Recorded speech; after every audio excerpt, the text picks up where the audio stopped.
Comunicaciones. Muchas gracias, Adriana, por estar aquí. Ustedes ya la conocen y bueno, adelante, Adriana.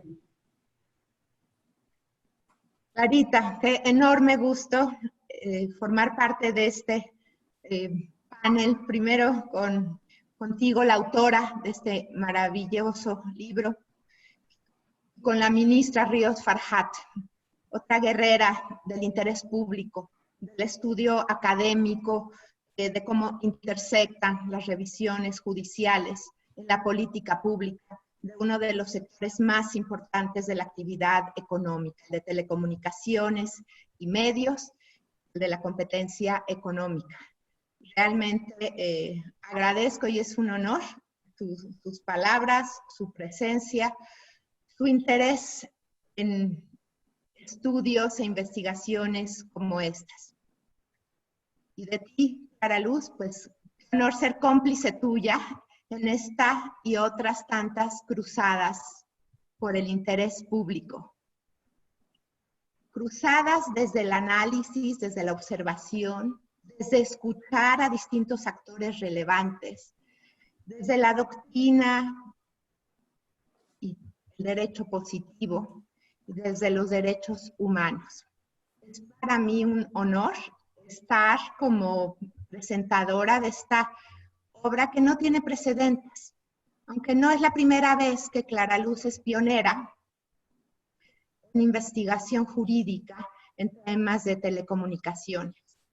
Si no me equivoco, fue la primera autora mexicana de un libro de texto completo sobre derecho de las telecomunicaciones, haciendo análisis particulares, normativos, de jurisprudencia, de praxis administrativa, que seguramente se utiliza en las aulas universitarias del derecho administrativo, del derecho de las telecomunicaciones, y que no tiene una, sino 3 o 4 ediciones de esa obra, que además tuvo el enorme tino de abrir a la distribución gratuita en línea, y creo que esta obra no es la excepción. Pero esta obra es importantísimo, porque justo a 7 años de la creación de los tribunales especializados, que justo se crearon el 10 de agosto del 2013, pues tenemos ya un corte de caja muy urgente que hacer. ¿Cuántos casos han resuelto? ¿Qué han resuelto? ¿Qué les gusta a los usuarios de los tribunales? ¿Cuáles son sus observaciones, sus comentarios positivos, las oportunidades de mejora? Las oportunidades de mejora del Consejo de la Judicatura Federal para transparentar estadística. En fin, son muchos los temas y las líneas de investigación que esta obra nos abre, como una punta de iceberg, nos permitirá, y a la comunidad jurídica nos debe interesar para continuar en averiguar los metadatos que te dan el análisis de sentencias de los tribunales especializados. También dirá seguramente el interés por una investigación, seguramente de la propia autora, por hacer algo similar en el caso de la Suprema Corte de Justicia, lo cual daría continuidad a la importante tesis doctoral de la ministra, que desde las resoluciones de la Suprema Corte fue analizando cómo se forjó la política pública en las telecomunicaciones y la radiodifusión. Así que te dejo el micrófono solo con una memoria que me trae, fueron memorias continuas que me trajo tu obra, Clara Luz, de cómo fue ese inicio de un órgano constitucional autónomo como el IFT, con el inicio de unos nuevos tribunales especializados federales. Y fue un ambiente de colaboración, de una convicción de ambos órganos de continua capacitación. El Poder Judicial tuvo la buena disposición de tomar de que jueces, magistradas, magistrados, juezas, secretarios de estudio y cuenta, tomaran una serie de cursos a los que amablemente fuimos invitadas varias especialistas, los temas sustantivos de las redes de telecomunicaciones, las audiencias, la interconexión, los medios, era el pluralismo o diversidad. Tomaron sendos cursos. También el Instituto de la Judicatura ofreció sendos cursos en argumentación jurídica, en cómo motivar, en cómo es la interpretación conforme, todo lo cual le viene muy bien a un órgano autónomo cuyos actos son revisados solo en amparo. Así que es especialmente importante que sea cuidadoso en sus construcciones de sus actos administrativos, en su motivación, en la información y evidencia en la que se basa para tomar decisiones, en cuidar el debido proceso, el derecho de audiencia, las reglas procesales. Y bueno, esa experiencia de construir juntos, de capacitarnos juntos, fue muy valiosa y quiero pensar que continúa. Así que, pues la pregunta que no puedo omitir, doctora Clara Luz Álvarez, ¿cómo fue que se decidió hacer este libro? ¿Por qué los tribunales especializados? ¿Por qué esta línea de investigación dentro de las muchas que tú estudias? Bueno, pues muchas gracias, Adri, y compartirle con la audiencia, muchos del sector que agradezco que estén presentes, pero hay otros que no son del sector y quizás son del Poder Judicial. En el sector de telecomunicaciones, desde el siglo pasado, desde la década de los 90, nos hemos enfocado mucho a analizar al regulador, que en este caso hoy día se llama Instituto Federal de Telecomunicaciones. Lo hemos estado analizando. Cómo seleccionas a los que presiden los órganos, a los que integran el órgano colegiado, si tienen plazos escalonados, si no, cuál es su actuar. Sin embargo, nos ha faltado a los estudiosos del tema y al sector darnos cuenta de la importancia de quienes ponen, como yo digo, el punto final de las telecomunicaciones. Y en este caso, quienes ponen el punto final de las telecomunicaciones son precisamente los tribunales especializados en telecomunicaciones y competencia. Hay veces que se van a la Suprema Corte y un colega periodista me decía, bueno, no sé cuándo se va a la Corte y cuándo a los tribunales especializados, pero les diría, el Poder Judicial finalmente es quien tiene la última palabra para dónde va el sector. Yo no diría que es para validar lo que hace el regulador, ni tampoco para darle la razón a los agentes regulados o a la sociedad civil. Simplemente son los que analizan en última instancia cuál es el proceder y así se va construyendo la regulación y el derecho a las telecomunicaciones. Dicho esto, siempre me ha llamado la atención porque en algún momento de mi vida, en la prehistoria, digo yo trabajé en un juzgado de distrito y agradezco mucho la oportunidad que me dio el Poder Judicial Federal por estar 2 años ahí, y siempre me he dado cuenta de esta importancia de los tribunales. Ahora bien, cuando hablamos de telecomunicaciones y cómo surge esta investigación o la inquietud, las que estamos en investigación, siempre de repente algo te llama la atención y es como un gusanito que te queda. Y el gusanito surgió porque hace años se presentó una investigación que argumentaba que siempre, en 2015, que siempre se le daba la razón, los tribunales especializados siempre le daban la razón al IFT. Y a mí me quedaba la duda si era cierto o si era más bien la percepción que se tenía. Bueno, ese fue el origen inicialmente. De la misma manera que le pasó a la ministra Ríos Farjat con su investigación doctoral, decidí incorporar algo que a veces los abogados no nos atrevemos. Los abogados normalmente leemos la ley, la Constitución, los tratados, la jurisprudencia, experiencia comparada, pero no nos enfocamos en escuchar las voces de quienes están viviendo en carne propia y de manera directa algún fenómeno. En este caso, quienes están viviendo desde distintos puntos de vista la justicia especializada. De la misma manera que la ministra Ríos Farjat quiso recoger esas experiencias de los actores que habían estado en ese proceso de las decisiones de Telecom en la Corte, yo decidí incorporar las voces, las experiencias, tanto de juzgadores, del Instituto Federal de Telecomunicaciones, de litigantes del sector, de agentes regulados, de preponderante, también de litigante de sociedad civil a través de las comunidades indígenas que han estado presentes también en estos tribunales especializados. Así es que ahí surgió la parte de recoger estas experiencias. Y como experiencias no es que estén bien o mal, simplemente es lo que les ha tocado vivir. Y en cuanto a la parte estadística, me di a la tarea de ver cuáles eran algunos de las numeralias de las decisiones de los tribunales, cuál era la duración de estos juicios en temas de telecomunicaciones.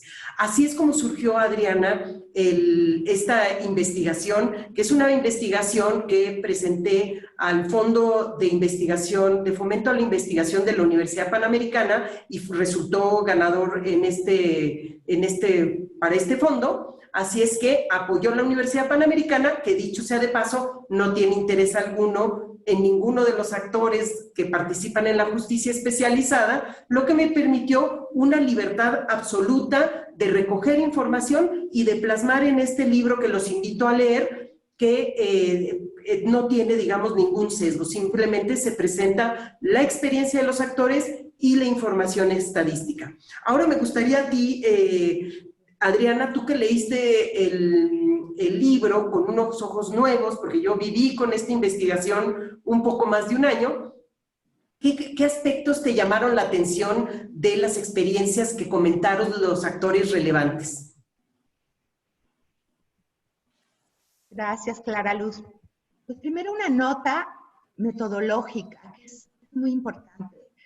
Ya la mencionabas, la investigación de campo, el escuchar a los distintos actores, usuarios de los tribunales, como quejosos, como peritos, y desde luego como autoridades responsables. Destaca también tu lenguaje, claro, sencillo, pragmático, sin rodeos. Es muy importante y lo menciono porque un gran reto en las resoluciones, tanto de órganos reguladores, autoridades de competencia, pero también de los tribunales y de los litigantes, por cierto, es utilizar un lenguaje sencillo, asequible, que toda la ciudadanía pueda comprender. Y así sean resoluciones técnicas, es importante traducirlas a un lenguaje de divulgación, lo mismo que las sentencias. En esta parte de las experiencias de actores relevantes, que ya lo verán, tienen que leer el libro que además se lee en un día.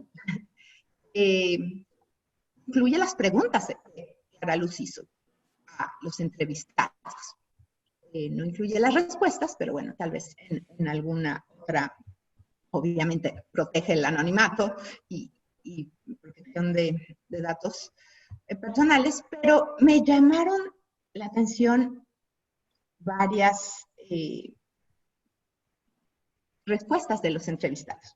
Una de ellas que me parece fascinante y algo en lo que trabajo mucho es un quejoso, por supuesto, está argumentando un concepto de violación, un acto reclamado que en su percepción y por sus consideraciones está afectando sus derechos humanos.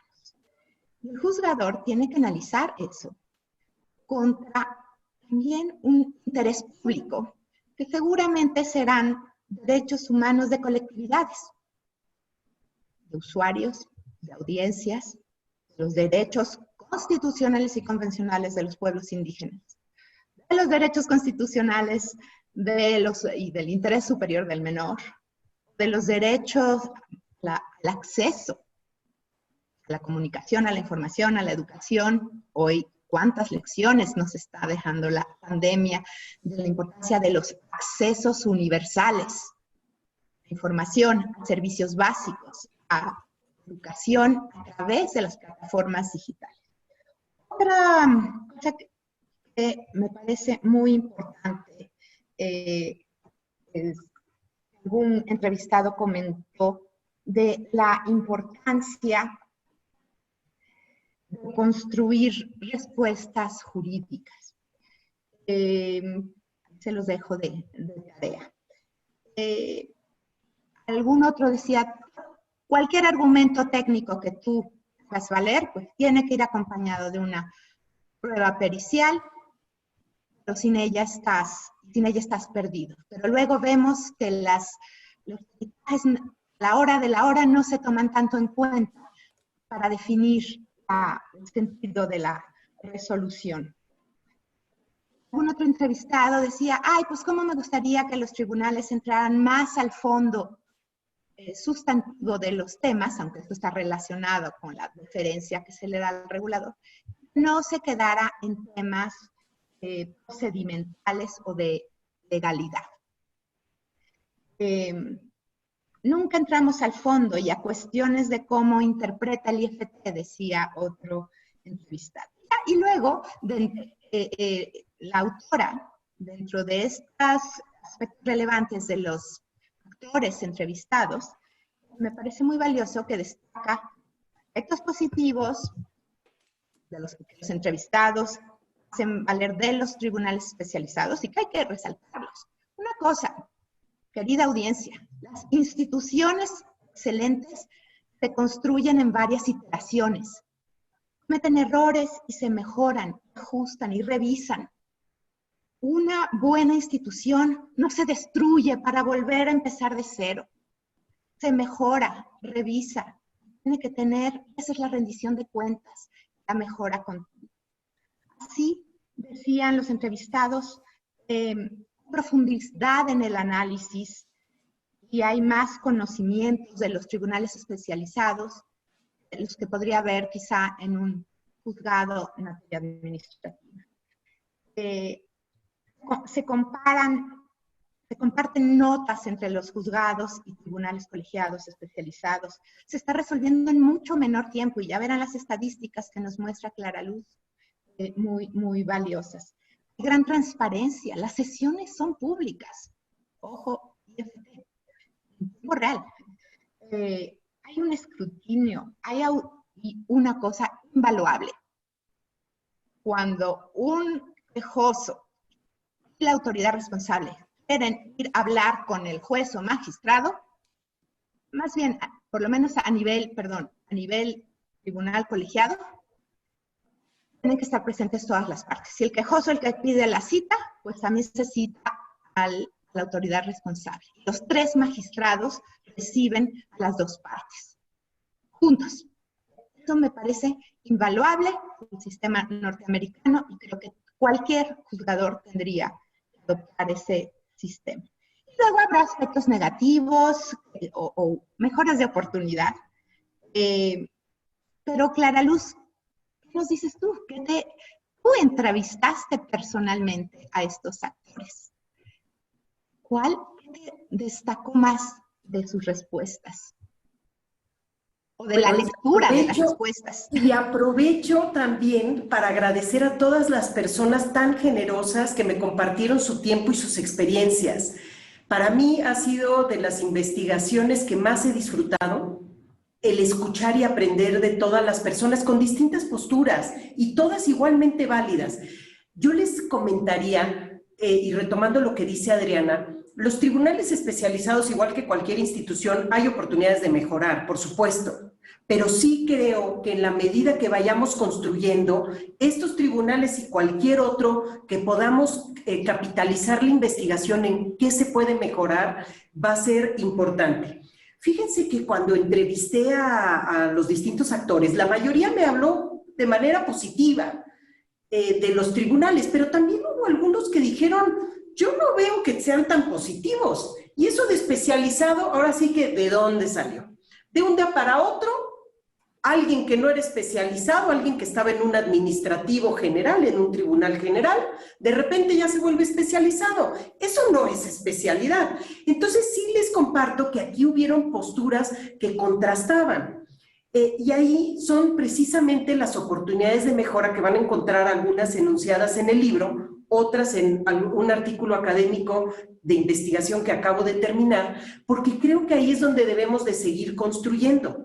¿Cómo lo hacemos para que alguien que se convierte en juez especializada o magistrado especializado, de venir de un administrativo general, tenga la parte de conocimiento profundo técnico?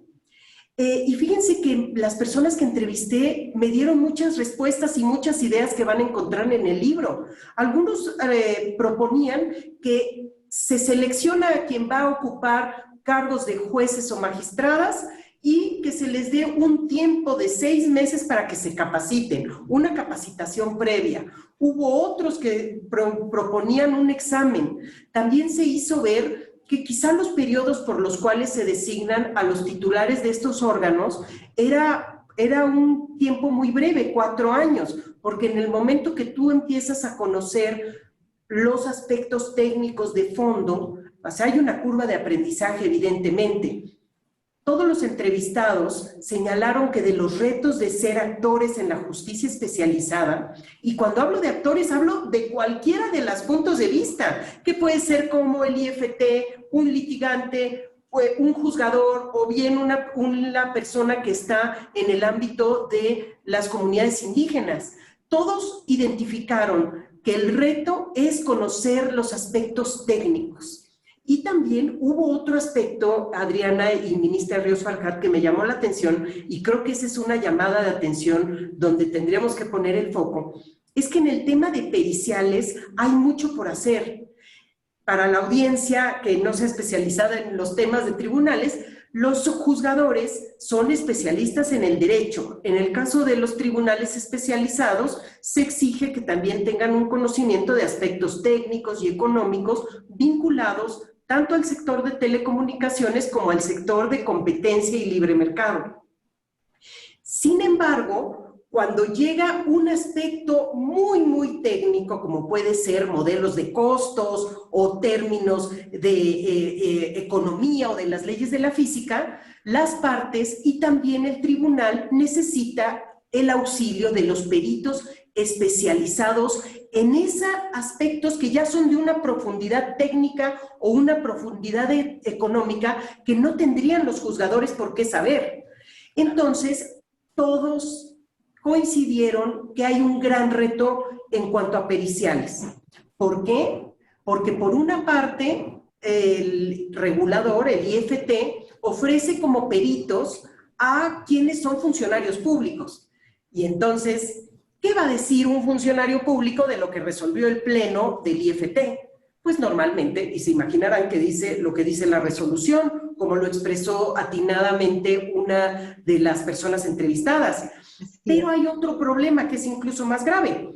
Cuando no hay un perito, para designar un perito tercero en discordia, uno es el que ofrece la parte, otro es el que ofrece el IFT, que es uno funcionario del IFT, los tribunales se asesoran de un perito tercero experto.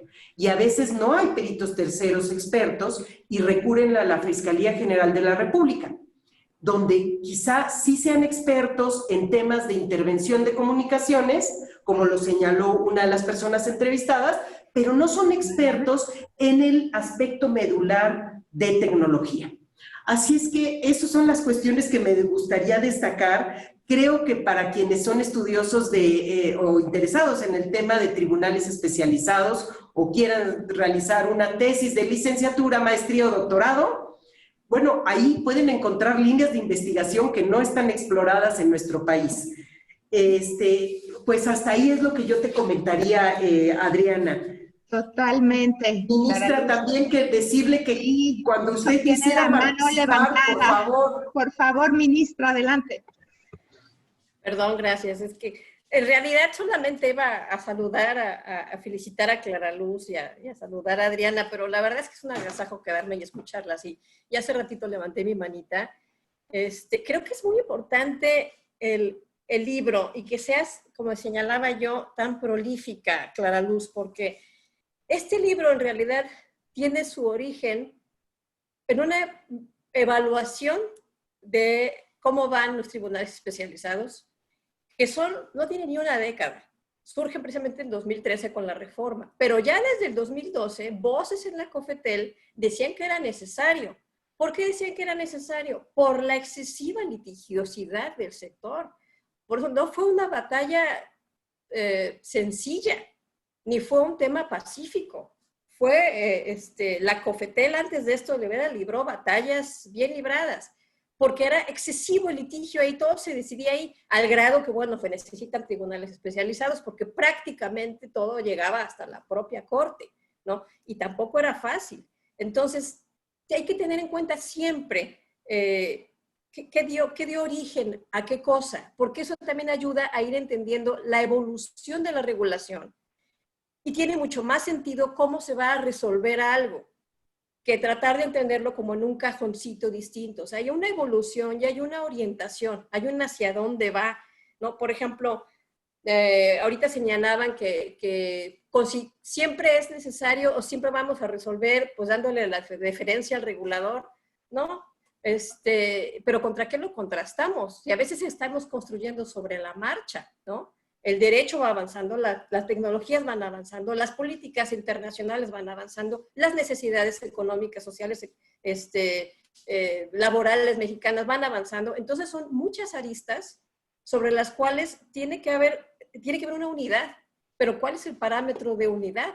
Si a veces decimos, no, es que fortaleciendo al regulador es dejándolo que decida absolutamente todo. No, es que a lo mejor fortaleciendo al regulador es que haya parámetros orientativos de políticas públicas. Ciertamente la Corte, por ejemplo, o los tribunales especializados no van a evaluar las políticas públicas hacia las cuales va encaminada la resolución, pero sí los parámetros fijados de manera objetiva en general por el legislador, porque si tal cosa no hubiera, ¿cuál sería el parámetro? No es una materia... es una materia muy sui generis en el largo espectro del derecho. Por esto de la tecnología, porque hay un bien que no se ve y que sin embargo todo lo abarca, todo el mundo lo usamos, todo lo toca, nos toca a todos, es un bien de la nación. Entonces, ¿hacia dónde va? Yo me acuerdo, mi tesis la orienté en tres grandes apartados. El primero era la construcción del órgano regulador como tal, porque me acuerdo la primera sentencia en el tema, si mal, ustedes me corregirán, ustedes son las expertas, si mal no recuerdo, básicamente el tema era, COFETEL no existe. Era hasta negar la propia existencia del órgano, ¿no? Entonces, esas pequeñas cosas se nos olvidan de lo que cuesta ir construyendo un regulador, ¿no? Entonces, desde ahí. Entonces, una de las partes de mi tesis era la Suprema Corte y la consolidación de un órgano regulador. Después ya todo esto, y después de la intervención de la Corte, derivó en una reforma constitucional. Otra de las partes eran, bueno, otro gran segmento de la tesis era el regulador y el espectro radioeléctrico, la lucha por de las concesiones, y este tema de la parcela, ¿no? Radiodifusión, telecomunicaciones, etc. Y el último era la deferencia a las resoluciones del órgano regulador. Tres temas muy complejos, pero tres temas que están súper vivos. Y hablando me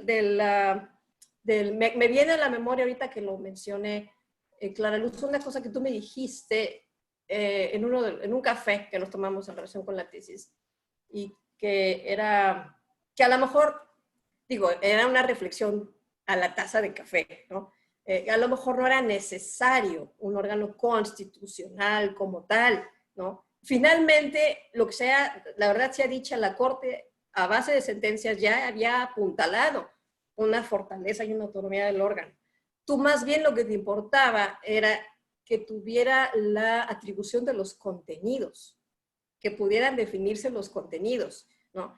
De eso me acuerdo mucho. Y de ti, Adriana, me acuerdo mucho que me decías que era un tema de excesos y de accesos, que había un desequilibrio. Qué grabado se me quedó eso, ¿no? Que era de excesos y de accesos los problemas en el sector. Pero no las interrumpo, lo que pasa es que me generan reflexiones escucharlas hablar y recuerdos, obviamente.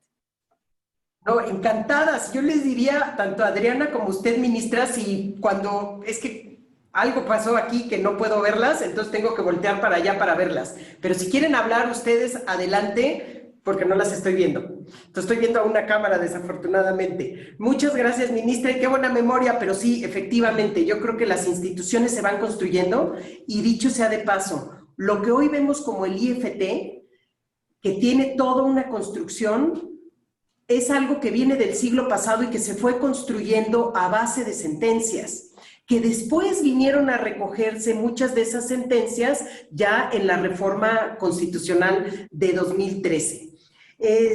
Bueno, ahora me gustaría si me permiten, pasar a la otra parte, porque son dos investigaciones. Una es la que recoge las experiencias de estos actores relevantes en la justicia de telecomunicaciones, y la otra parte es un análisis estadístico. Me gustaría platicarles primero la metodología que seguí. Entonces, las que nos dedicamos a la investigación somos muy curiosas y van a decir muchos que muy criticones, pero como sí somos usuarios directos, nos metimos a la página del Consejo de la Judicatura Federal, que efectivamente tiene publicadas ciertas estadísticas, pero esas estadísticas, como no están desagregadas, es así como un todo, ¿no? Entonces, realmente no hay información tan útil para la sociedad o para los que realizamos investigación. Sí te dicen cuántos ingresos, cuántos egresos hay, cuál es el sentido de las sentencias, pero imagínense ustedes que aquí en la justicia especializada hay 2 juzgados de distritos y 2 tribunales colegiados, es decir, son muy poquitos juzgados. Bueno, pero aún así ven temas del Instituto Federal de Telecomunicaciones, pero también ven temas de la Comisión Federal de Competencia Económica, la COFESE, y también ven temas de libre competencia, como cuestiones energéticas de la Comisión Reguladora de Energía, u otras que se puedan presentar que son del libre mercado. Entonces, cuando uno ve la estadística del Consejo de la Judicatura, que los pone todos en una bolsa, pues entonces ahí empezó, digamos, toda la aventura, porque tuvimos que tomar la metodología o la metodología que decidí tomar para tener una representación totalmente confiable, fue ir expediente por expediente de cada uno de los años, desde su creación hasta el 31 de diciembre de 2019, para identificar primero cuáles eran de telecomunicaciones, que ese era el universo de esta investigación, y a partir de revisar cada uno de los expedientes, que sí eran de telecomunicaciones, poder identificar cuestiones como duración de las sentencias, sentido de las sentencias, cuáles fueron los actos mayormente reclamados. Dicho esto de la metodología, me gustaría, Adriana, tú que no has estado metida como yo, que ya siento que es parte de mí esta investigación, ¿qué aspectos podrías compartir con la audiencia que son relevantes de esta parte estadística? Gracias, Clara Luz. Bueno, de nuevo esta nota metodológica que créanme que es importante, si bien los actores nos dieron cierto análisis cualitativo o información cualitativa, esta parte del libro, estadística, pues es un análisis cuantitativo con las limitaciones que encontró la autora, que ella explicó con respecto a cómo se presenta la estadística y los parámetros por el Consejo de la Judicatura Federal. Una aclaración, cuando Clara Luz dice expedientes o casos en telecom, ya lo verán en el glosario de su libro, como telecomunicaciones incluye casos estrictamente de telecomunicaciones, de radiodifusión, pero también de competencia económica de esos 2 sectores. ¿Por qué?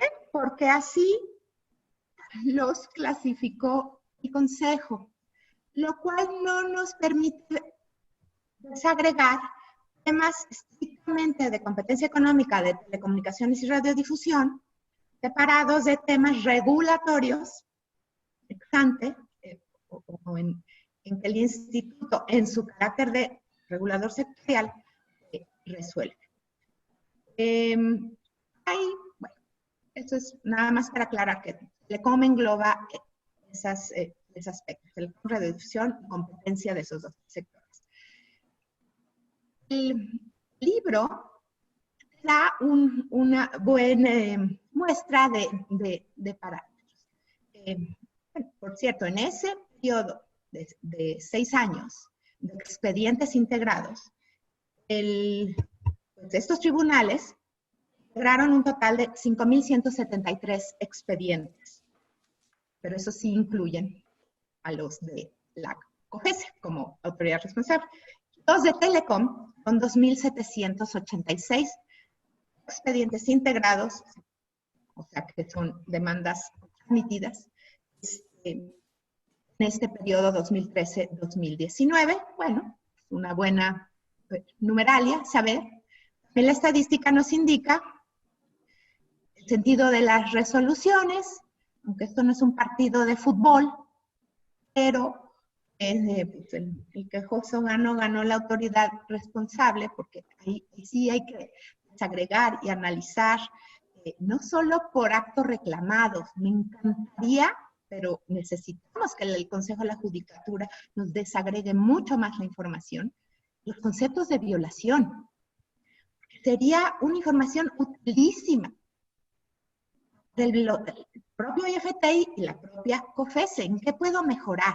La motivación de mis actos, en los aspectos procedimentales, en cómo interpreté y resolví con base en derechos humanos, pero bajados hasta un concreto administrativo, en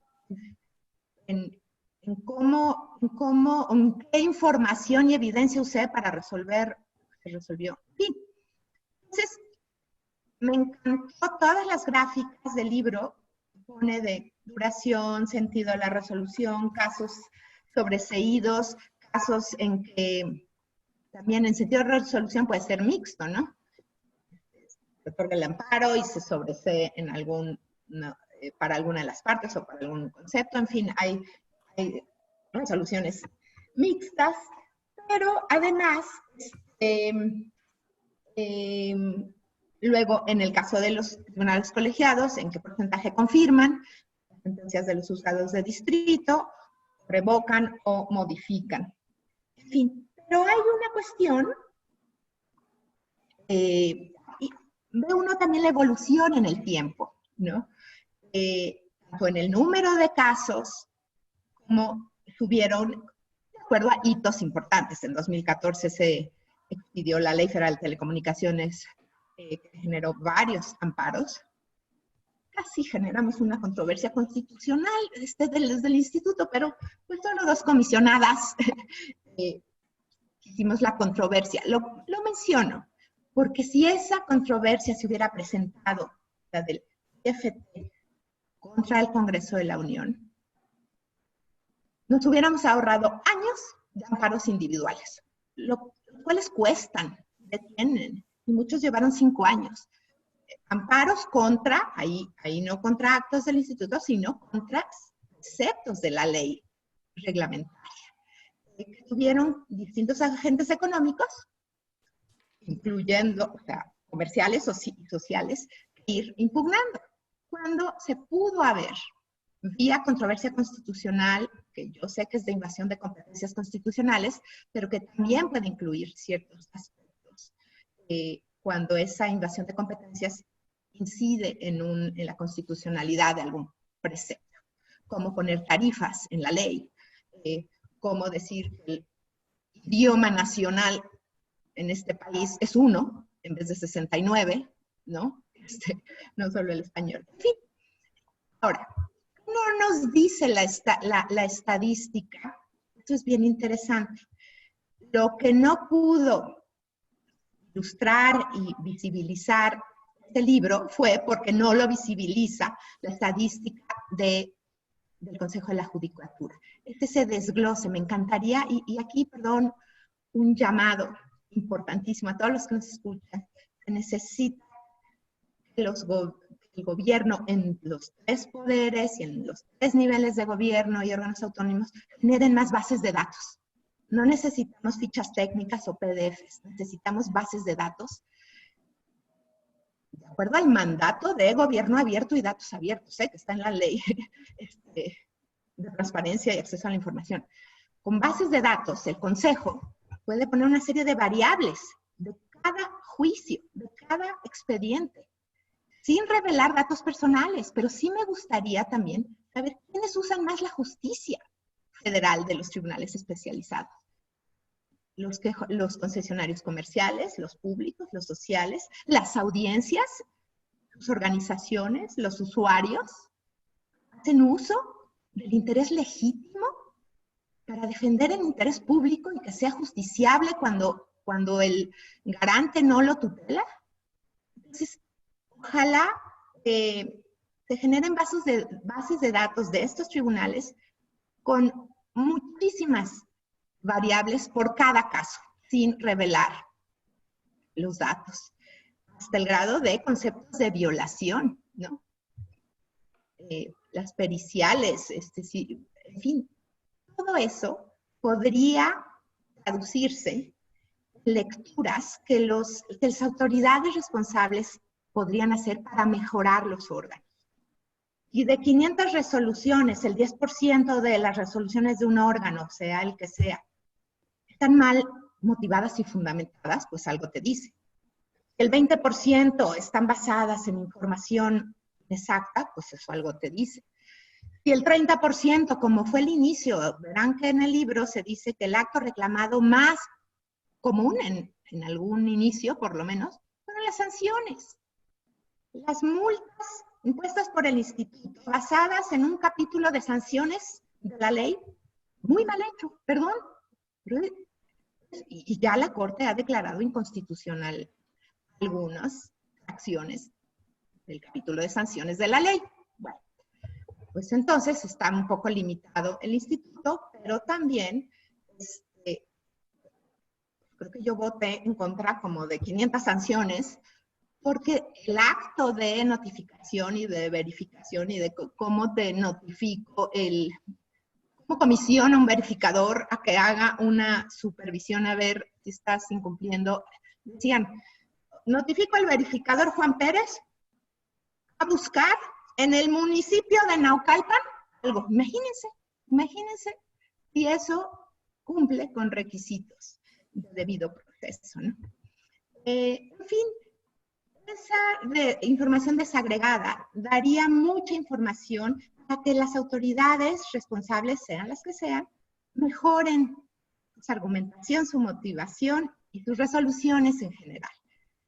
También para que los quejosos y sus litigantes se vayan al grano y no quieran quitar el tiempo con demandas de 5,000 hojas, con periciales que son buenísimas, de expertos, casi genios, pero no llevaban, no demostraban que se había violado un derecho humano. No tenían relación alguna con el concepto de violación, pero esos sí eran peritajes súper sofisticados y glamorosos, pero que no demostraban nada. Entonces, creo que sería muy, muy importante que se ahonde en el desglose de esta estadística. Clarita, por favor. Bueno, si me permiten, voy a ponerles brevemente unas láminas para poder pasar si alguien tuviera preguntas y respuestas. Y también, ministra, sé que tiene una agenda ocupada. Usted nos dice si puede permanecer o no, con todo gusto. Le agradecemos su tiempo. Voy a pasar unas pequeñas diapositivas. Sí, ministra, usted adelante. Clara, perdón, voy a apagar mi monitor para no interrumpir para cuando me tenga que salir. Y ha sido un gusto para mí verlas y oírlas. Me fascina el tema y me encanta la acuciosidad y la responsabilidad con la que siempre lo tratas, Clara Luz, y tu vehemencia, Adriana.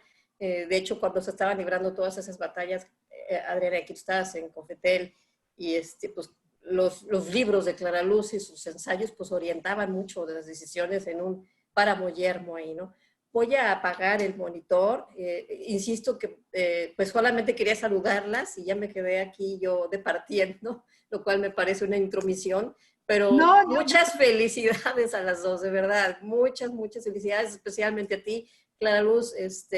Qué bueno que continúas y que hay muchos temas más que abordarse sobre la misma materia. Hasta luego, entonces voy a pagar aquí, pero lo sigo viendo, ¿ok? Claro que sí, encantadas de que estuvieras con nosotras y muchas gracias por tu tiempo. Voy a ponerles ahora unas gráficas. Gracias, ministra. Un honor su presencia y comentarios.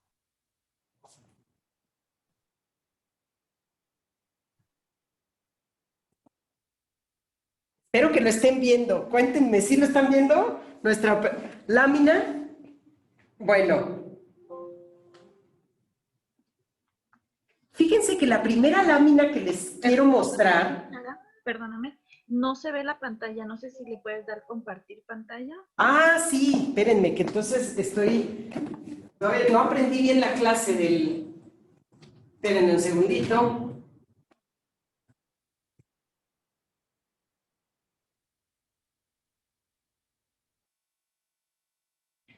Denme un segundito que estoy aquí. Lo bueno es que es de Telecom, pero creo que no estoy titulada para esto de las presentaciones electrónicas, como pueden ver.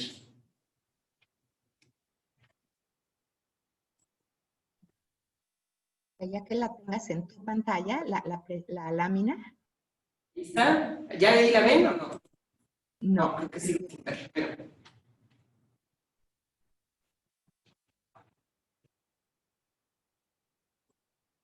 Compartir pantalla. Ya ahora sí se ve, ¿no? Sí. ¿Sí se ve? Ponlo en modo presentación, ahí abajo, para agrandar la pantalla, agrandar la lámina. Exacto. Así, ¿ahora sí? Ok, perfecto. Perdonen a todos, pero bueno, estas son de las cosas que estamos aprendiendo. Fíjense en esta lámina. Esta lámina lo que identificamos fue cuáles expedientes eran de telecomunicaciones y cuáles eran de otros temas que pueden ser en contra de la COFESE, temas de libre mercado u otros. Y aquí encontramos que en promedio la mayor parte de los juicios o de los expedientes han sido de telecomunicaciones. Pero también notarán que hay ciertos años, como en el 2015, donde el 97% de los expedientes fueron temas de telecomunicaciones, y ahí fue el caso de la periodista Carmen Aristegui, que hubo muchas demandas, miles de demandas, por la supresión de su espacio en MBS Noticias, que generaron esta enorme carga. Y luego pueden ver en 2017 que hay poquititos casos de telecomunicaciones, porque fue cuando fue el gasolinazo y estos tribunales especializados recibieron los temas. Pero digamos que más o menos aporta el 54% de los asuntos telecomunicaciones. Esta gráfica brevemente la van a encontrar en el libro, pero también vemos que hay muchos, sobre todo en el año 2014, que son los amparos en contra de la ley. Muchos fueron sobreseídos o se tuvieron por no presentados porque se les hacía algún requerimiento y no los iban a ratificar o alguna cuestión que hacía que fueran menos los asuntos de Telecom que se veían. En esta gráfica yo les pongo el tema de la duración. En el libro van a encontrar interpretaciones que yo hago a partir de las estadísticas que recopilamos. En general, ustedes podrán ver que el promedio de los asuntos y el mínimo de tiempo de la duración están bastante cercanos. Son las dos líneas de abajo. La duración mínima y la duración promedio están muy cercanas, mientras que existen expedientes que llevan mucho más tiempo. Esto es muy común en temas de telecomunicaciones porque habrán temas como preponderancia, por ejemplo, u otros de interconexión, que son mucho más complejos y exigen mayor tiempo. Lo que sí hemos visto es que en general se ha reducido, de esos temas complejos, se ha reducido el tiempo que llevan estos tribunales especializados. En la siguiente gráfica vemos lo que ha sido la duración de primera instancia. Lo puse hasta 2019 porque cuando estábamos haciendo la investigación todavía faltaban mucho de las respuestas o de las decisiones de los tribunales colegiados. Bueno, pues creo que estas son las cuestiones que quería platicarles. Creo que hay mucho en el libro. En cuanto a estadísticas, me gustaría destacarles a final de cuentas que las estadísticas no pueden verse aisladas. Es muy fácil decir, sobreseyeron mucho o concedieron mucho amparo, duró mucho, duró poco, pero realmente se tiene que hacer una concatenación de los actos reclamados en un año en específico para ver si hubo algo como la emisión de una nueva ley o si hubo algún evento. Por ejemplo, en 2018, para que se den una idea, la mayor parte de los actos reclamados fue contra las medidas de preponderancia, contra el incumplimiento por parte del preponderante. Entonces, se presentaron muchos amparos. Entonces, no podemos ver la estadística de manera aislada, se tendría que hacer una evaluación concatenándolo con cuáles fueron los actos mayormente reclamados o qué otros eventos incidieron. Puse una lámina donde ustedes pueden consultar, no me estoy despidiendo porque podemos abrir a preguntas y respuestas, y obviamente, Adri, si quieres decir algo más, por supuesto que adelante. Pero varias personas a través de las redes sociales me preguntaban dónde podían adquirir el libro. Entonces, pueden adquirirlo, hay algunos que les sigue gustando físicamente, ahí está la liga a través de la editorial Diyuri, se puede obtener. Hay gente que le gusta el Kindle, lo pueden obtener en el Amazon, o también lo pueden consultar directamente en la Biblioteca Electrónica de la Universidad Panamericana. Para que sepan, esta presentación la voy a subir a mi página de internet para que ustedes la puedan consultar y puedan acceder a cualquiera de los 3 medios en los cuales podrán leer el libro íntegramente. Mi página de internet es claraluzalvarez.org. Entonces, si me permiten ahorita, y salvo que tú, Adri, quieras agregar algo más, podríamos pasar a si tuvieran alguna pregunta, respuesta o comentario. Adriana, tú dirás. Gracias, Clara Luz. Nada más importante que escuchar a los más de 150 participantes que están viéndote e interesadísimos en tus libros. Leo yo aquí algunas preguntas. Puedo leerlas y después dar el micrófono a participantes que quieran preguntarte en directo alguna cuestión. Fíjate que ahí no sé, pero bueno, si tú pudieras hacer favor de leerlas, porque si no yo me voy a tener que estar parando. No, yo te las leo. Mira, perfecto. Una de nuestra querida Leticia Salas, siendo una destacada profesora de nuevas generaciones de alumnas y alumnos especialistas en el derecho de las telecomunicaciones, ¿cuál sería la aportación central y prospectiva que viene a aportar este libro a las nuevas generaciones? Bueno, ahí, muchas gracias, Leti, por tu pregunta. Bueno, este libro lo que quiere es, uno, poner la atención que también los tribunales especializados merecen estudio y análisis por la gente que estamos en el sector. No solamente es el regulador. Cuando queremos ver la regulación de telecomunicaciones o el panorama general, necesitamos considerar a los tribunales. Y decirles que yo sé que todo el mundo oye tribunales y piensa que solo es ámbito de las abogadas y de los abogados, pero no. Recuerden que cuando estamos hablando del sector de telecomunicaciones, todos, personas de negocios, ingenieras, economistas o quien sea, va a estar interesado en lo que resuelvan estos tribunales. Entonces, Leti, te diría a ti y a la audiencia que el primer punto es poner atención en estos tribunales. Segundo, identificar cuáles son líneas que merecen seguirse investigando.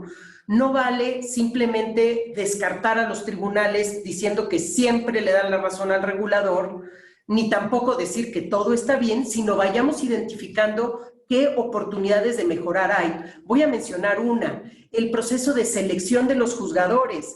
Digo, y aquí es un tema más amplio, no me voy a desviar de tu pregunta, Leti, pero les diría que hay todo un tema con el proceso de selección que, dicho sea de paso, no es únicamente los tribunales especializados, también abarca a otros tribunales. Entonces, el Consejo de la Judicatura lanza una convocatoria para juezas, para magistrados, pero no dice dónde van a ubicarse, qué plazas o cuáles son las materias, y eso se termina decidiendo dentro del Consejo de la Judicatura Federal. Me parece que para los tribunales especializados ameritaría probablemente una convocatoria especial. Esa sería mi respuesta y muchas gracias por estar con nosotros, Leti. Otra pregunta dice, ¿es posible que la carencia de tribunales especializados haya favorecido un escenario no competitivo en el sector de las telecomunicaciones? A ver, creo que no entendí la pregunta o no te escuché bien la primera parte, Adriana. Dice, es anónima, ¿es posible que la carencia de tribunales especializados haya favorecido un escenario no competitivo en el sector de las telecomunicaciones? A ver, expresamente la respuesta sería sí, pero antes de los tribunales especializados. Lo que nos tocó vivir y padecer a los que estábamos en el sector de telecomunicaciones antes de la existencia de los tribunales especializados era que lanzaba Cofetel una licitación para dar concesiones de frecuencias del espectro radioeléctrico. Automáticamente venía un alud de amparos para frenar estas licitaciones. Ese era el objetivo. Y muchos tribunales que no tenían esa comprensión de la importancia de las frecuencias llegaban a decisiones de suspender las licitaciones sin darse cuenta que los argumentos que a veces esgrimían era, yo tengo la frecuencia, por ejemplo, la 1.9 GHz, aquí está mi título de concesión. Sí, pero esa persona la tenía en un área geográfica distinta a donde se estaba licitando, o tenía un fragmento, el derecho de ocupar un fragmento de esa banda, y de todos modos muchos jueces otorgaban la suspensión, es decir, frenaban totalmente.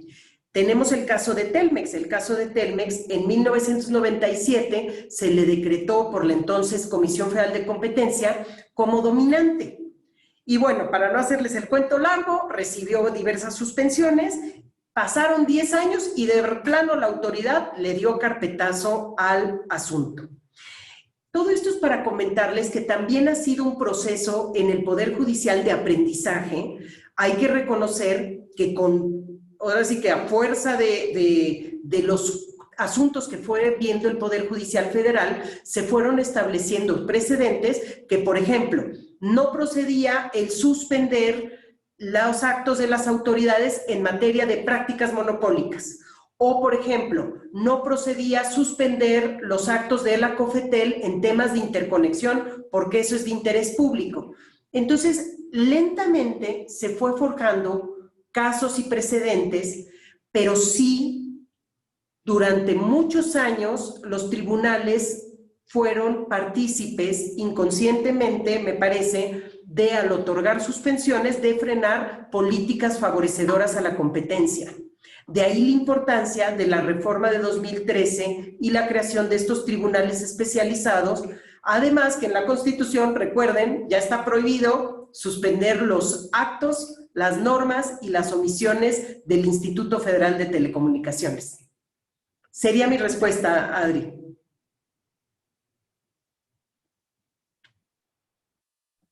Muchas gracias. También si tú quieres comentar, Adriana, por favor, o la ministra, si quisiera agregar algo, adelante. Bueno, me encantaría, pero creo más importante invitar a los participantes que quisieran hacerte una pregunta de viva voz. Es lo que no sé si se puede, a Mayani, ¿nos puedes...? O a través del chat. A través del chat. Entonces, sería a través del chat. Bueno, aquí hay una, mira, hay una. ¿Cuál es tu opinión de que no se pueda impugnar la constitucionalidad de las disposiciones derivadas de la reforma misma, sobre todo a la luz de lo que estamos viendo? No está muy... A ver, o sea, sabemos que la Suprema Corte hasta el día de hoy ha dicho que la Constitución no puede ser inconstitucional. Ahí digamos que creo que puede ser matices y quizá en un futuro no haya tanto. Recordemos que cuando se estableció el Instituto Federal de Telecomunicaciones y se hicieron muchas reformas en telecomunicaciones y en competencia, este decreto traía muchos transitorios, algunos de los cuales, y voy a poner el ejemplo de lo que se le conoce Most Carry, pero es la retransmisión de contenidos en televisión por cable o satelital, de los contenidos que se difunden en televisión abierta. Por ejemplo, eso al estar en la Constitución, pues ya no había un tema de constitucionalidad que impugnar. Entonces, me parece que ahí fue, digamos, una reforma donde se quiso subir toda la Constitución para que no hubiera impugnación. He escuchado también de muchos actores del sector de telecomunicaciones de distintas áreas, o sea, no nada más de un tipo de actor relevante, que la ventaja de que estuviera, por ejemplo, la preponderancia en la Constitución es que no había un cuestionamiento. Ahí estaba en la Constitución y, por tanto, lo que se podría llegar a evaluar era si una medida era o no constitucional, pero no cuestionar la figura en sí de la preponderancia. Una pregunta, creo yo, relevante, es, palabras más, palabras menos, ¿qué aspectos considerarías tú como requisitos necesarios para poder denominar como especializado un tribunal? ¿Qué atributos tendría que cumplir? Aunque de cierta manera has comentado algunos. Sí, fíjense que en el libro ustedes van a encontrar una referencia general a esto de cuáles son lo que le llaman la doctrina de las virtudes de la especialización, y hay mucha polémica en torno a ella. En el artículo que espero pronto salga de investigación académica abordo más eso y con todo gusto lo van a tener disponible en cuanto se publique. Pero déjenme compartirles esto. Hay muchas virtudes de la especialización. Por ejemplo, se dice, si hay un tribunal especializado, como conocen más la parte técnica o la parte especializada, porque esto podría ser aplicable a otro tipo de tribunales, entonces van a resolver de una manera más rápida, va a haber celeridad. Entonces, eso podría ser una virtud. Aquí vemos que un juicio en promedio de principio a fin, en 2018, en los tribunales especializados, en promedio estaba en 1 año y 1 mes, lo cual es, para primera y segunda instancia, es un tiempo bastante bueno en comparación a otros tribunales. Ahora, otro tema, se dice, bueno, para que sea especializado, entonces queremos que entre al fondo del asunto técnico. Y eso lo expresaron varios de las personas entrevistadas para este libro, que notaban, como lo dijo hace un rato Adriana Labardini, notaron que aunque siempre se argumentaban cuestiones técnicas, especialmente en interconexión, que eso lo mencionaron casi todas las personas entrevistadas, aunque sí se argumentaban cuestiones técnicas, al final la resolución terminaba siendo algo de forma. Entonces, aquí, y es lo que yo, uno de los aspectos que reflexiono al final del libro es que no puedo, con la investigación que yo he realizado a lo largo de estos años, yo no puedo decir si los tribunales han evadido entrar en el fondo del asunto técnico o si es una cuestión que la propia demanda de amparo establece cuáles son los conceptos de violación. Es decir, los juzgadores no pueden variar esa litis, a menos de que se tratara un tema de pueblos y comunidades originarios, que se tratara de niñas, niños y adolescentes, donde sí podrían suplir la deficiencia de la queja, como decimos las abogadas, pero en los otros temas, si es un agente económico y no estuvieron bien plasmados esos conceptos de violación que fueran al fondo del asunto, y si es algo técnico, si esto venía acompañado con periciales, que también es otro de los aspectos que destacaron las personas entrevistadas. En pocas y breves, si yo como litigante no hice bien mi chamba, después yo no le puedo reclamar al juzgador que no haya entrado al fondo del asunto. Entonces, eso no lo puedo decir porque tendría yo que hacer una investigación a profundidad de los expedientes. Si no hay una revisión a profundidad de los expedientes, me parece que sería algo negligente el que yo dijera, o cualquier otra persona dijera, no entran al fondo porque no quieren o no saben, o bien decir, no entran al fondo porque los litigantes no lo proponen. O sea, es algo que no se puede decir a la ligera, se tendría que hacer una revisión, otra investigación de expedientes a profundidad. Adri, esa sería mi respuesta. Muchas gracias, Clarita. Hay más de 25 preguntas y creo que no va a ser posible abarcar todas, pero seguramente podrá la universidad anfitriona hacerte llegar todas las preguntas. Hay una que de alguna manera tratas el tema en tu libro, Lago de Salomón Padilla, te felicita y dice, aunque son muy pocos los tribunales especializados, hay tendencias claras o modas en cada uno de ellos, es decir, hay un forum shopping entre el 1 y el 2, juzgado y tribunal. A ver, Salomón, muchas gracias por tu pregunta. No sé si te la voy a contestar como tal. Quizá tú como litigante tienes más conocimiento de esto, pero lo que sí les voy a decir que igual que cualquier institución, las personas son las que terminan perfilando cómo es el estilo del tribunal. Entonces, eso es lo que yo podría compartirles. Hablamos de los tribunales especializados o de la Suprema Corte o del Instituto Federal de Telecomunicaciones. Hay cierto andamiaje institucional que los enmarca, pero la personalidad de cada una de las personas que se sienta como jueza, como magistrada, como ministra, como comisionada, son las personas las que al final de cuentas les van imprimiendo un toque particular. Y les comparto una cosa, Salomón, con tu pregunta, aunque espero que leas el libro, pero les comparto algo. Una de las personas entrevistadas hacía un énfasis que cuando hablamos de deferencia en los tribunales especializados, sí había habido un cambio. Y eso algunos de las personas entrevistadas lo confirmaron. En una primera parte de la creación de los tribunales especializados, identificaban, de acuerdo a su experiencia, que había una mayor deferencia al IFT, mientras que ya en los últimos años consideraban que ya no había tanta deferencia al IFT. La interpretación de una de las personas entrevistadas fue: me parece que cuando los juzgadores fueron conociendo más del asunto, entonces fueron cuando se distanciaron más de esa deferencia que notamos en los primeros años. Entonces, sí creo que las personas forman a las instituciones, aunque siempre el andamiaje institucional va a ser importante. Quien se sienta en esos cargos son los que van a imprimir, digamos, su propia huella dactilar. Esa sería mi respuesta, Adriana. Gracias, Marita. Y tú me dirás y... Yo creo que yo encantada seguirle, no sé. Pues me gustaría, aunque sea dos más, para también no abusar del tiempo de la gente que tan amable ha sido para acompañarnos en esta presentación del libro.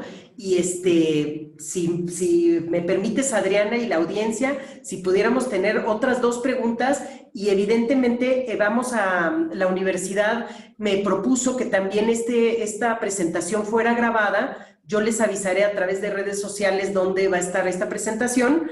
También les recuerdo mi correo electrónico, es calvarez.up.edu.mx, donde con todo gusto también podemos intercambiar. En Twitter también estamos muy activos, varias de las personas que están ahorita escuchándonos, Adriana, Salomón, si me quieren contactar también en Twitter, @ClaraLuzAlvarez. Entonces, Adri, si quieres dos preguntas más y nos despedimos. Claro que sí. Pues mira, hay una muy, pues que toca un punto muy controvertido y creo que es muy importante. ¿Se hizo alguna investigación respecto de los temas del libro quinto, acciones colectivas, interpuestas tanto por particulares o por la Profeco? ¿Es el desconocimiento de los juzgadores o una falta de legislación eficaz y eficiente? O sea, está en torno de si un tribunal especializado debería de conocer de una demanda colectiva que, por ejemplo, interpusieran, como está dicho en ley, en contra de algún concesionario de telecomunicaciones o radiodifusión. Fíjense, bueno, y aquí, Adriana, me gustaría después de lo que yo diga escucharte, porque tú fuiste de las que impulsó activamente para que existan acciones colectivas en este país. Pero bueno, dejen decirles que también viene en mi libro, ahora sí que para motivarlos a leerlo, fíjense que en el tema de cuál es la competencia en telecomunicaciones para estos tribunales especializados, cuando es el IFT, autoridad responsable, siempre son estos tribunales especializados. Pero hay otros temas de telecomunicaciones que a veces se ha dicho que son los especializados, como el tema de pago de derechos, que es un tema fiscal, eso lo ven los especializados, pero hay otros temas donde la Corte decidió que cuando hablamos de contenidos audiovisuales, en concreto respecto a los criterios de clasificación de estos contenidos emitidos por la Secretaría de Gobernación, ahí la Corte, no comparto su opinión, pero dijo que eso no era especializado, que eso tendría que irse a los tribunales administrativos generales. Tenemos otro caso cuando son autoridades locales, municipales o alcaldías que establecen cierto ordenamiento urbano para cuando despliegas red. Ahí también hay, a veces puede ser que caigas en temas en los administrativos generales, pero también los tribunales colegiados y ahí en el pleno de circuito de los especializados dijeron que cuando esos temas de las autoridades locales involucraran temas especializados de telecomunicaciones, de despliegue de red o que pudieran impedir desplegar la red, entonces eran los especializados. Entonces, con esto, no tengo la respuesta de acciones colectivas, pero mi respuesta, y quiero escuchar a Adriana en esto, sería que, en mi opinión, sí deberían de conocer los especializados. Sí, porque no es una relación de consumo tradicional como pudiera ser con las aerolíneas o con otras acciones colectivas que pudiera emprender Profeco. Entonces, pero dicho esto, tengo que decirles que como ha habido interpretaciones de que a veces iban para los colegiados especializados y a veces no, como no se trata del IFT, es una moneda al aire, como fue el caso de los criterios de clasificación de gobernación. Adri, tú fuiste impulsora de las acciones colectivas, ¿tú qué opinas? Así es, pues mira, de los temas de competencia, de los facultades de competencia de los tribunales especializados, el tema de acciones colectivas es el más difícil de resolver. Primero porque es una demanda no de amparo, es una demanda en buena medida de los casos, una demanda civil de resarcimiento de daños. Por ejemplo, daños causados a competidores por una práctica monopólica, ¿no? Aunque haya cesado la práctica, pues pueden habérsele ocasionado terribles daños económicos, reputacionales, etcétera, etcétera, a competidores víctimas de esa práctica monopólica. Puede ser una demanda colectiva de consumidores también afectados por una colusión para fijar un precio o una práctica relativa. Y en las leyes de 2014 sí se dirigen a los tribunales especializados. Pero luego cuando te vas a la normatividad, la ley orgánica del Poder Judicial y el tema de tribunales especializados, los refiere como tribunales de amparo. Entonces hay un gran conflicto o sea, en ese tema, porque realmente como para seguir un juicio colectivo del capítulo 5 del Código Federal de Procedimientos Civiles, pues sí es todo un juicio en el que recibirás hechos, contestación de demanda, pruebas y bajo unos principios muy distintos al de la justicia individual, pero sí hay un análisis y juzgar si se prueban los hechos, ¿sí? No solo no es de conceptos de violación. Y luego hay 3 tipos de acciones colectivas, etc. Entonces es bien difícil. Pero lo que sí me parece increíble, y eso tal vez sí nos faltó comentarlo más, es que a 7 años de su creación siga habiendo estos ires y venires de casos resueltos por los juzgados de distrito en materia administrativa, amparos, ahí sí me regreso a amparos, acaban de notificar a mí una sentencia de revisión de amparo que revoca por el simple y sencillo hecho que dice tú, juez de distrito, en materia administrativa, no eres competente. Remítase más bien al juzgado de distrito especializado. Porque aunque la autoridad responsable no era el IFT, quejoso sí, la litis involucraba el incumplimiento de una norma de la Ley Federal de Telecomunicaciones. Sí hay mucho, perdón, pero esto me parece terriblemente mala noticia, que la Suprema Corte de Justicia haya decidido que los criterios de clasificación de contenidos infantiles que hace la Secretaría de Gobernación no son materia de un tribunal especializado en radiodifusión. Entonces pero bueno, eso ya fue la Suprema Corte, no fue el tribunal. ¿Quién mejor que un tribunal especializado para hacer una ponderación de derechos del interés superior del menor versus un incentivo económico de publicidad que lleva a clasificar los horarios y los contenidos? Pues bueno. Por ejemplo, otra que sí se aclaró si son competentes los tribunales especializados en temas de transparencia y acceso a la información pública por parte, o sea, cuando la autoridad responsable es el instituto. Entonces ahí se dijo sí, aunque sea el tema, la aplicación de la ley de transparencia y acceso a la información, sí somos especializados, o bueno, un criterio. Creo que se resolvió en una contradicción de tesis del colegiado 1 y el colegiado 2, y bueno, ello se resolvió. Pero sí me preocupa que en casos de amparo, en los que está en juego la ley de Telecom, la autoridad responsable es el IFT o el COFESE, pasa aproximadamente 14 meses para llegarse a la conclusión ya definitiva de que no hay competencia, y eso es terriblemente costoso, ¿no? Creo que ya en materia de amparo ya tendrían que quedar muy clara el ámbito de competencia de estos tribunales. Así que bueno, ahí me queda. Como les digo, en el caso de acciones colectivas es más complejo porque no son juicios de amparo, y en cuanto al proceso se guían por Código Federal de Procedimientos Civiles, dependiendo si la materia es competencia económica, reparación de daños, que es la que más probablemente daría lugar a una acción colectiva, pudiese llegar a estos tribunales por la cuestión de competencia económica. Muy bien, Adri, muy interesante. Pues vámonos a la última pregunta.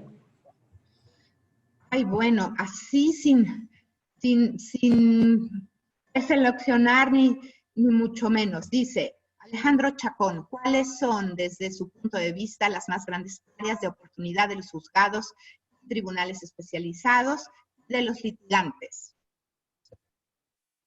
Alejandro, muchas gracias por tu pregunta. Yo creo que el punto fundamental es el aspecto mayor comprensión técnica y económica de todos los actores relevantes. Digo, el IFT sí lo sabe, pero yo creo que los abogados y las abogadas y los juzgadores, pero en el caso del amparo, todo empieza a partir de la demanda de amparo.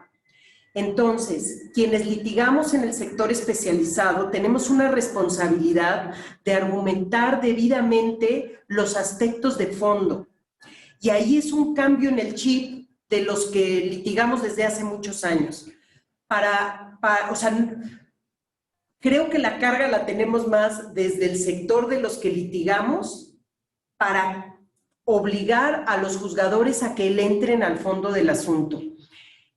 En el libro van a encontrar a Alejandro y a toda la audiencia que nos escucha varias aportaciones de personas entrevistadas que nos comparten su experiencia de cómo han ido comprendiendo que tiene que litigarse. Ya no podemos hacer el litigio como normalmente lo hacemos o como acostumbramos en otras áreas, porque para que los tribunales entren al fondo, nuestro concepto de violación tendrá que estar dirigido a atacar el razonamiento, los hechos controvertidos técnicos, y cuando hablo técnicos son técnicos económicos, etcétera, que no sean del ámbito del derecho. Tenemos que llevarlos a esa discusión y tenemos que apoyarlo con los elementos o con las documentales técnicas o periciales que lleven a combatir esos aspectos técnicos. Y entonces así, si nosotros provocamos eso, los tribunales tendrán la oportunidad de entrar al fondo del asunto técnico. Y si no, porque si no, el tribunal no va a entrar por mutuo propio al aspecto técnico que el litigante no argumentó, a menos de que se trate de aquellos grupos o aquellos colectivos que la ley de amparo señala para que exista la suplencia. Entonces, creo que como lo compartieron y lo verán en el libro, el mayor reto que tenemos en la justicia especializada de cualquiera de los actores que nos toque ser, de las perspectivas que nos toque estar en esta justicia especializada, es un mayor conocimiento de lo técnico y económico. Y me gustaría compartirles lo que les digo a mis alumnas y alumnos de universitarios. Siempre les digo, si nosotras estudiamos para ser abogadas, está bien, pero no podemos conocer solo el derecho si te quieres dedicar a temas de telecomunicaciones y de competencia.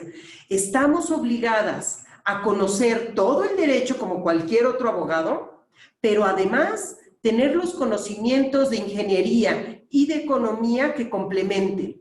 No vamos a sustituir a las ingenieras y a los economistas, pero sí tenemos que entender su lenguaje, entender lo que ellos dicen para que nosotros lo podamos plasmar, ya sea en política pública, si estamos en el regulador, en resoluciones judiciales, si estamos en el Poder Judicial, en nuestras demandas, si estamos como agentes económicos o si defendemos desde el activismo de la sociedad civil a colectivos como audiencias infantiles o pueblos originarios. Bueno, estamos obligados como abogadas, como abogados a ir más allá que el solo conocimiento del derecho.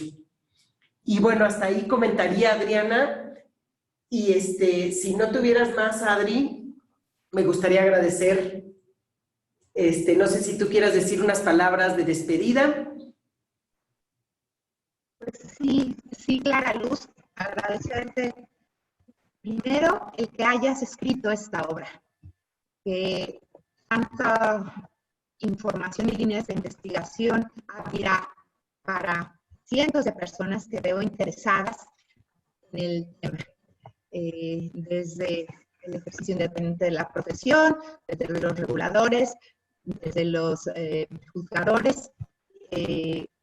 Gracias por dedicar esfuerzos, análisis, investigación de campo, como las entrevistas, a un tema que es tan relevante, que nos da datos sobre lo que se ha logrado, lo que se ha avanzado, lo que falta por mejorar, tanto en el Poder Judicial como en las autoridades responsables, en los órganos de competencia y de regulación. Y también para los litigantes, ¿no? Gracias por esta invitación. Felicito por el enorme poder de convocatoria que ha tenido este evento. Hoy yo tuve invitaciones a 7 eventos y ninguno, estoy segura, que han concluido como gracias a la audiencia, a las preguntas, al interés de yo aquí presente a uno de los magistrados que más me han enseñado como un profesor de derecho, como un juzgador ejemplar, que es el magistrado Jean-Claude Trompetti.